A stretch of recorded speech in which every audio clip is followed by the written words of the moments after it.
विशेषता। एक बार मध्य प्रदेश में एक जगह है दतिया, सुनी होगी आपने, माँ पीताम्बरा का मंदिर है वहाँ।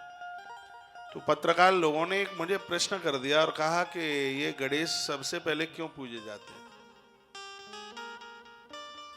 तो लोग और भी वहाँ अपना अपना जवाब दे रहे थे, मैंने भी अपना जवाब दिया।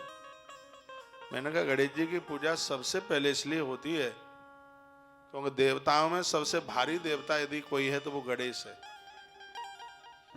और देवताओं में सबसे कमजोर जिसका वाहन है वो गणेश जी का ही वाहन छोटा है, कमजोर है, छोटा ही है, चूहा है, चुखरा है। तो इसका अर्थ यह है कि समाज का छोटे से छोटा व्यक्ति जब आपको स्वीकार कर लेगा, दुनिया में सबसे पहले आपकी पूजा शुरू हो जाएगी, पूरी दुनिया आपको वंदन प्रणाम करेगी। ऐसा जीवन जीना कि समाज का छोटे से छोटा व्यक्ति आपको एक्सपेक्ट कर ले, आपको स्वीकार कर ले, आपका वजन नहीं लगे समाज को। बहुत लोग समाज के ऊपर भारी बन जाते हैं, वजनीक बन जाते हैं। तो ऐसे हल्के बनिएगा कि लोग आपको सहज में सहन कर लें, तो उस समय हमारी प्रवृत्ति गणेश जैसी हो जाएगी और हम इस जगत में वंदनीय हो जाएंगे, प्रणाम के लायक हो जाएंगे। इन बड़ों की तरक्की छोटे लोगों से हुई है। जिस दिन छोटे लोगों ने स्वीकार कर लिया, समझ लेना को समय धरती पर ईश्वर बन करके आप जी रहे होंगे। राम की कथा में मिलता है, दशरथ के कलश तो मंजिल पर धरे रह गए, लेकिन मेरे प्रभु श्री राम जी ने एक छोटे से व्यक्ति को स्वीकार किया, इसलिए तो वो राम है। पता नहीं आपको नहीं पता होगा तो मैं निवेदन कर देता हूँ, साउथ की भी बड़ी रामायण है, कृतिवास रामायण है, मैंने अभी कुछ समय पहले आपको कथा सुनाई थी, उसमें भी बड़ी मस्त मौलियां कथा है। राम जी का जब राज्याभिषेक की तैयारियां हो रही थी तो श्री भरतलाल जी और सुमंत को ये व्यवस्था दी गई थी कि चीफ गेस्ट लोगों को बुलाइए।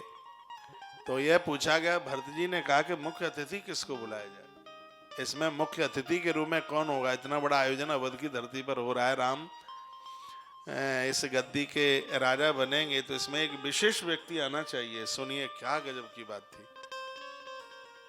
लोग अपना दिमाग लगा रहे थे, किसी ने कहा काशी नरेश बुला लो,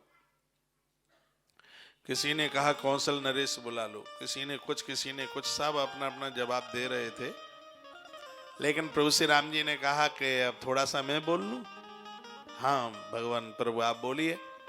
तो भगवान प्रभु श्री राम जी कहना चाहते हैं कि इस राज्याभिषेक में यदि चीफ गेस्ट, मुख्य अतिथि, यदि किसी को आप बुलाना चाहते हो तो मेरा मन करता है मेरी यात्रा का प्रथम व्यक्तित्व का धनी जो मेरे लिए रोता रहा और मेरे प्रति उसकी इतनी बड़ी श्रद्धा, जिसने मेरे चरण धोकर और मुझे गोद में बिठाकर नाव में बैठा करके जिसने मुझे गंगा से पार उतारा, राम के राज्याभिषेक में चीफ गेस्ट मेरा केवट होना चाहिए। इतने बड़े राज्य समारोह में, राम जी के राम राज्य समारोह में मुख्य अतिथि केवट बन कर गया, इसलिए तो राम राज्य की बात ही कुछ अद्भुत है। एक छोटे से व्यक्ति को वहां का प्रमुख आतिथ्य दिया गया।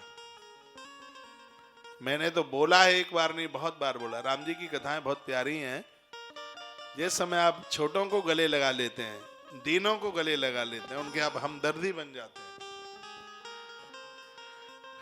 तो समझ लीजिएगा दुनिया में आपका डंक बज जाता है। लोग आपकी वंदना करते हैं, लोग आपकी चर्चाएं करते हैं। इसलिए बड़े लोगों से तो जुड़ करके बस आप किंचित मात्र में ही रह जाएंगे।